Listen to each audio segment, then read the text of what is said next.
Hello guys, দাদা মশাই একটা গান শোনাবে। এই 98 আমার বছর বয়সে মনে গানটা খুব পড়ে সুন্দর যে একটা গান। তোমরা একটু বেদনা ভালো গো, লাগলে লাইক কমেন্ট শেয়ার করো। আমার মনে পড়ে যে বেদনা। আমি এলাম গো বিদেশে, বিদেশি নির্বেশে, মায়ের সঙ্গে দেখা হলো না, হলো না। মনে পড়ে যে বেদনা।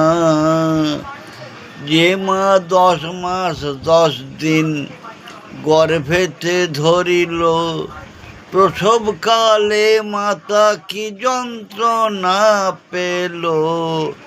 10 মাস 10 দিন গর্ভেতে ধরিল, প্রসবকালে মাতা কি যন্ত্রণা পেল। আমায় স্তন দুগ্ধ দিয়ে পালন করিল, আমায় স্তন দুগ্ধ দিয়ে পালন করিল। সে মায়ের ঋণ শোধিতে পারি না। মনে পড়ে যে বেদনা গো, আমার মনে পড়ে যে বেদনা।